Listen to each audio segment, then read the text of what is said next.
बिहार की 18.2% बच्चियां 5 साल तक ही स्कूल जा पाती हैं। ये खुलासा 2019-21 के फैमिली हेल्थ सर्वे में हुआ है। लेकिन मुख्यमंत्री नीतीश कुमार दावा करते हैं कि उनके आने के बाद बिहार की शिक्षा व्यवस्था बेहतर हुई है। वो अक्सर अपने भाषणों में बेटी पढ़ाओ को लेकर ढेरों बातें करते हैं, लेकिन नेशनल फैमिली हेल्थ सर्वे की रिपोर्ट के बाद भाषणों में की गई बयानबाजी बेटी पढ़ाओ की रियलिटी का खुलासा हो गया है। बिहार में 18.2% बेटियां 5 साल तक या उससे कम ही स्कूल में पढ़ाई कर पाती हैं। यानी कि बेटियां 5 साल की उम्र तक स्कूल जा पाती है, उसके बाद स्कूल जाना बंद कर देती है। अब नमस्कार, मैं नेहा चौधरी कैमरा पर्सन विशाल के साथ और आप देख रहे हैं जनता junction. National family health survey 2019-21 की रिपोर्ट में ये खुलासा हुआ है। इसमें छात्र छात्राओं की स्कूली शिक्षा पूरी करने के लिए वर्ष के बारे में अलग अलग विश्लेषण करके बताया गया है कि 5 साल से लेकर 12 साल तक कितने छात्र छात्राएं स्कूल अपनी पढ़ाई पूरी कर पाती हैं। रिपोर्ट कहता है कि सिर्फ लड़कियों की ही नहीं, लड़कों की भी पढ़ाई नहीं पूरी हो पाती। राज्य में 21.8% लड़के भी 5 वर्ष या उससे कम उम्र तक ही पढ़ाई कर पाते हैं।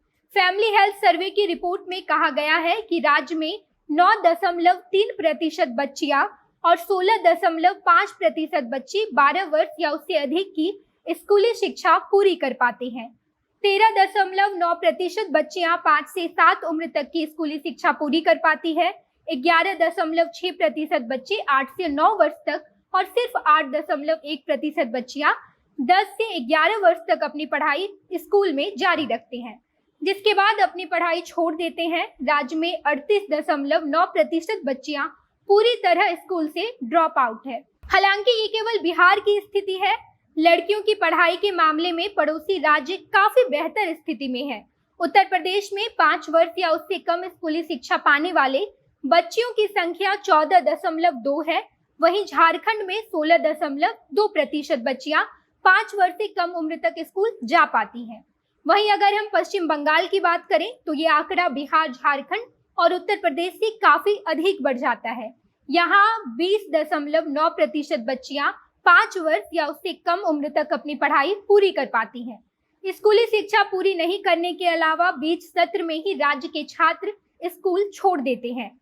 फैमिली हेल्थ सर्वे की रिपोर्ट बताती है कि 5% छात्र और 2% छात्राएं सत्र के बीच में ही स्कूल जाना छोड़ देते हैं।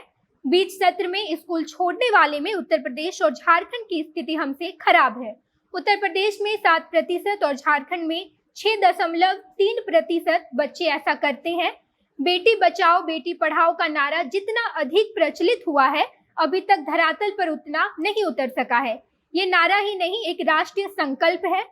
लेकिन वास्तविकता ये है कि योजना लागू होने के 7 साल बाद भी बेटियों के प्रति समाज के नजरिए में कोई खास बदलाव नहीं आया है।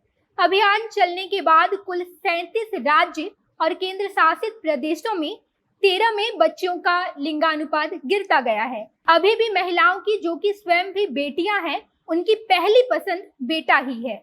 बेटियों की शिक्षा में अपेक्षित सुधार नहीं आ पाया है। महिलाओं के प्रति अपराधों में कमी नहीं आ रही है और कुपोषण के कारण उन्हें रक्त अल्पता जैसी बीमारियों से जूझना पड़ रहा है। सोचने वाली बात यह है कि जो महिलाएं स्वयं बेटी होती है, उनका बहुमत भी बेटों के पक्ष में ज्यादा रहता है। उनके अनुसार 16% पुरुष और 7% महिलाएं यानी 15% लोग बेटियों की तुलना में बेटा पैदा होने की ज्यादा इच्छा रखते हैं।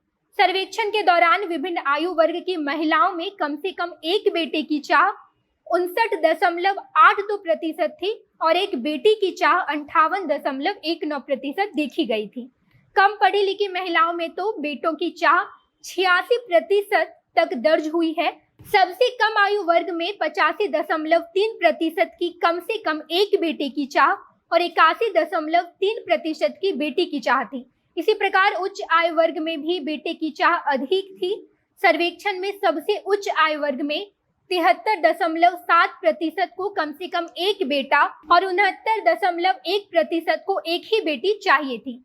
भारत के पारंपरिक समाज की पुरानी मान्यता रही है कि खानदान का नाम बेटा ही आगे बढ़ाता है और वही बुढ़ापे में अपने माँ बाप की देखभाल करेगा, जबकि बेटियां शादी के बाद अपने घर ससुराल चली जाएंगी। साथ ही उसकी शादी में खासा दहेज भी देना पड़ेगा। देश के 13 राज्यों में ये अभियान बेअसर रहा है। ये बिहार की बेटियों की शिक्षा की स्थिति है। बाकी आप सोचिए, नीतीश कुमार जी बेटी पढ़ाओ के विषय में कुछ भी कहते हैं, उनमें से कितनी सच्चाई है। आपके जो भी विचार होंगे कमेंट बॉक्स में जरूर लिखिएगा। आगे की खबरों के लिए देखते रहिए जनता जंक्शन। धन्यवाद।